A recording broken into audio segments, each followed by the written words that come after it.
here at the top of the rock at Rockefeller Center, a terrific place to survey our great city of New York. Almost everywhere you look, of course, over you can see varying enterprises of the Rosses, the great institutions, the great parks. Before there was a conservancy, there was Arthur.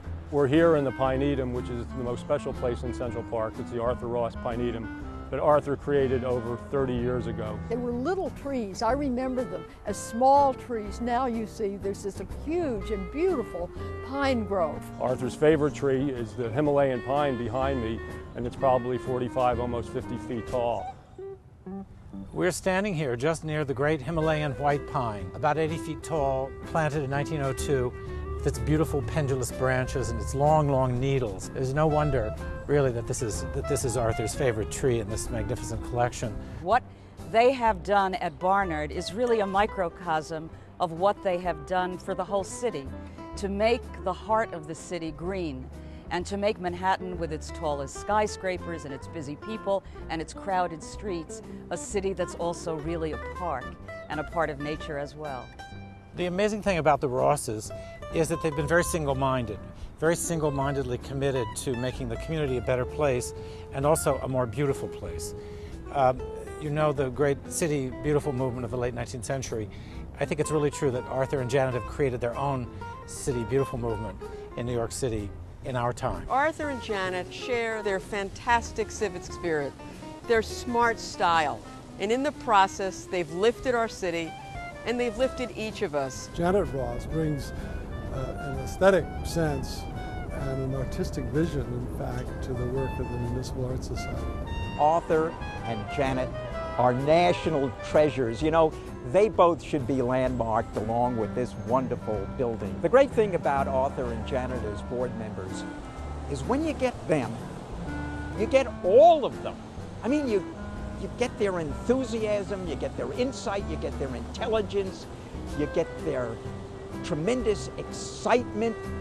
You know, the writing of a check, that's the easy part. It's all the rest that's so important to any project. Arthur is a very healthy impatience, first of all with himself, but also with the rest of us, and he's always pushing hard to make sure that things get done and get done right.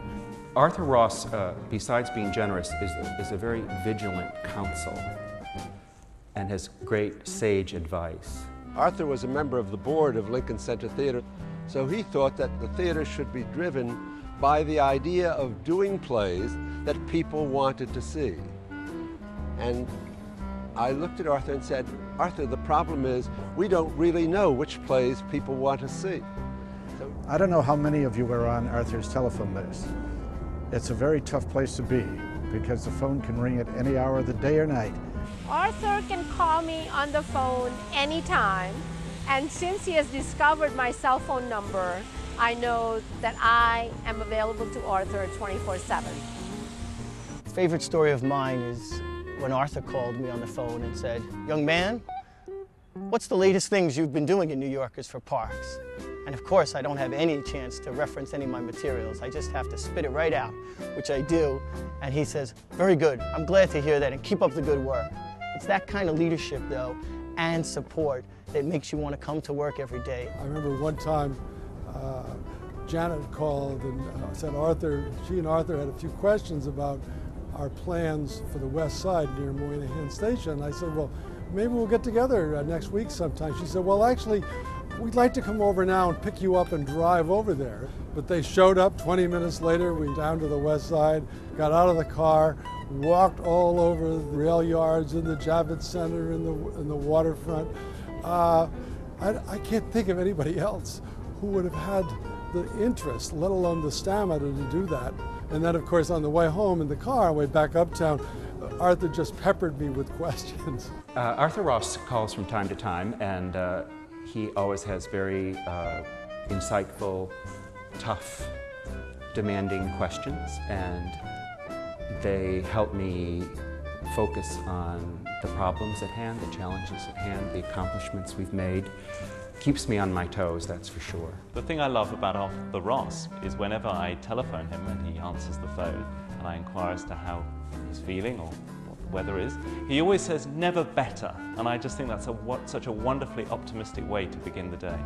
The thing I fear most about Arthur, I think, is the thought that if I don't get the railings, the beautiful wrought iron railings that surround the Carnegie Cooper Hewitt garden, if I don't get them restored soon, I'm going to end up impaled on top of them, because Arthur is not going to tolerate their shoddy condition for much longer. So that's the thing, that the phone call I most dread from Arthur. We live in a global world. Arthur particularly is interested in the United Nations, global business. So many New Yorkers today don't feel rooted in a place, and Arthur and Janet are rooted completely here. One of the things that's very special about Arthur and Janet is that for them, nothing is too small or too big. As far as they're concerned, they are truly among those New Yorkers who really consider that to be a New Yorker means to be a citizen of the world. The United Nations, a much beleaguered group these days, has always found sustenance and courage and hope through Arthur Ross. I don't think the Secretary General has a better friend or a closer advisor than Arthur. Just recently, Arthur established the China Study Group at the Asia Society, looking forward to the generation ahead that is going to have to understand China to be one of the great nations of the world. That Asia Society really needed to engage young audiences. And I went to Arthur and I said, Arthur, I really have this idea to get artists to come and talk to our audiences and to really work with younger people. And Arthur, who is always young at heart, immediately agreed that this was a great idea. Arthur's got very powerful feelings about America being sensible when it comes to international decisions and international thoughts in general. And he gave me the idea years back of implanting in the minds of our kids here at the harbor that they are children of New York City, they're children of America, they're American citizens and so forth, but they're also, in a sense, international citizens, and we've pushed that. You know, when I think of Arthur, I think of words like kindness, loving, supportive, magnificent, bright-eyed, vigilant, indefatigable, principled, sanguine, Wise, civilized, visionary, humor, witty, friend, kind, decent, dogged. He's also a hell of a good golfer. Arthur and Janet had a great friend, and Brendan Gill, and Brendan Gills used to say, young to life, young to life. And he was talking about himself, but he's also talking about the spirit that people have that think beyond their own time into the future. Janet and Arthur have, I hope they live forever, but they have thought ahead to what will matter for the children of this city to make life here more intelligent, easier to endure, more meaningful. What a great gift. How unusual to look beyond one's own time into the future and say, what can we build here that will be useful for generations to come? Young to life.